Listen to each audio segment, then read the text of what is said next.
Now let's talk about the Commonwealth, an irrelevant institution for the modern era. It was established with a goal to unite former British colonies. The British wanted a way to exert their influence on them. The answer was the Commonwealth.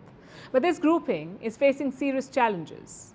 The latest one is this: a sudden announcement from Australia, from the Australian state of Victoria. In 2026, Victoria was supposed to host the Commonwealth Games. But now they've changed their mind. Victoria has called off the Games. Why? Because they are too costly. Victoria says the projected cost of the event has tripled and they simply cannot afford it. So they called it off. Look, I've made a lot of difficult calls, a lot of very difficult decisions in this job. This is not one of them.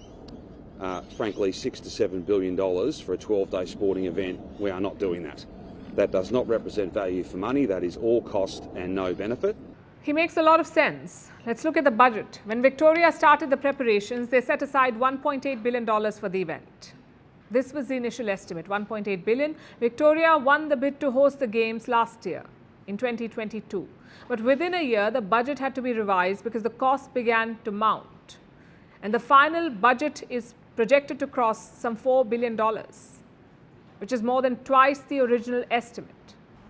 Local officials say the event might end up costing even more. They're quoting figures as high as $6 billion. So Victoria had to make a choice: either divert funds from government schemes to go ahead with the Games, or just call it off, call off the entire event. They chose option 2. They cancelled the whole thing.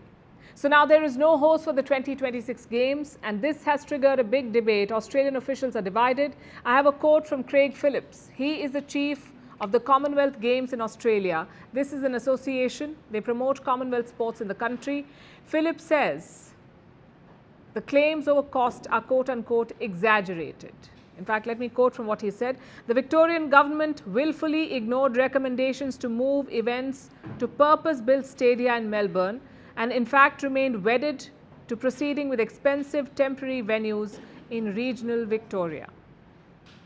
So there is now an internal tussle. Where does this leave the organisers? In a fix. They don't have a venue for the 2026 Games. They have two options as of now: find a new host or convince Victoria to change its mind. They can try that by helping with the finances. Also, other Australian states can help by sharing some responsibilities. They can, but they don't seem interested. New South Wales has refused, again due to budgetary pressures. Queensland, Tasmania, South Australia and Western Australia have all ruled out participation. Only one Australian state seems interested, that's Perth.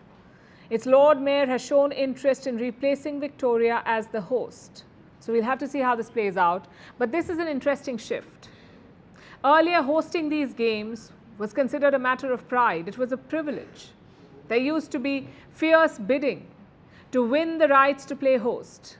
But that's not the case anymore. Today, these hosting rights are considered a liability in a lot of cases because the bill is way too high. Take the case of the 2026 Games. There was only one bid for hosting rights, and that one bid came from Victoria and Australia. No other Commonwealth country applied. In the last few years, the event has struggled to maintain its relevance. Out of the last 5 editions, 4 were held either in Australia or Britain. That alone should tell you about the decline in interest. Our viewers in India would remember the 2010 Games. India was the host, and there was a lot of controversy, serious charges of corruption.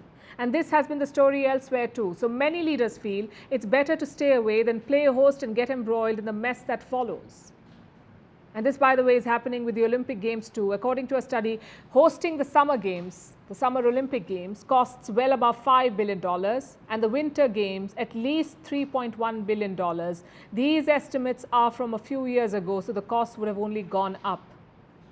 And then there are the overruns. Going by one estimate from MIT, the average Olympics goes over budget by 156%. 156%. Another concern is the maintenance of the infrastructure. What do you do with all these stadia and facilities after the Games? In many host cities, such venues lie neglected. Let me show you some pictures. This is the aquatic stadium from the 2016 Rio Olympics. It doesn't have any water.